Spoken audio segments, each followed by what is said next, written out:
December 1న హైదరాబాద్లోని parade గ్రౌండ్లో మాలల సింహగర్జన పేరుతో భారీ బహిరంగ సభ జరుగుతుందని మాలల ఐక్యత అభివృద్ధి కమిటీ ఎస్సీ వర్గీకరణ వ్యతిరేక పోరాట కమిటీ రాష్ట్ర కో చైర్మన్ నల్లల కనకరాజు అన్నారు. ఈ సందర్భంగా ఆదివారం జగిత్యాలలో మాలల సింహగర్జన కరపత్రం ఆవిష్కరించారు. ఈ సందర్భంగా ఆయన మాట్లాడుతూ తెలంగాణ రాష్ట్ర ప్రభుత్వం మొదలుపెట్టిన ఎస్సీ వర్గీకరణ ప్రక్రియను వెంటనే నిలిపివేయాలన్నారు. మాలలపై చేస్తున్న విష ప్రచారాన్ని తిప్పికొట్టాలన్నారు. డిసెంబర్ 1 హైదరాబాద్కు కరీంనగర్ ఉమ్మడి జిల్లా మాలలంతా ఐక్యమై వేల సంఖ్యలో తరలి రావాలని పిలుపునిచ్చారు. రాజ్యాంగాన్ని రక్షించుకోవడంలో మాలలంతా ముందుండి పోరాటం చేయాలన్నారు.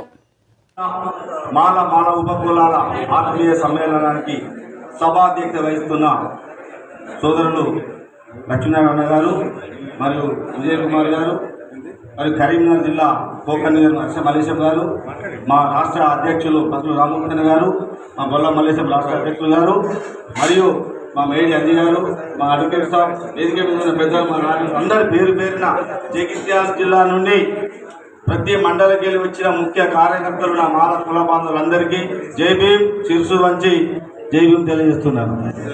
ఆగస్టు 1న సుప్రీంకోర్టు అన్నదమ్ముల్లా కలిసిన మాల మాదిగలను ఏబిసిడి వర్గీకరణ పేరు మీద రాష్ట్రాలకు ఏబిసిడి వర్గీకరణ చేసే అధికారాన్ని ఇస్తూ ఒక జీవో పాస్ చేయడం జరిగింది. దానిలో భాగంగానే తెలంగాణ రాష్ట్రంలో ఉన్న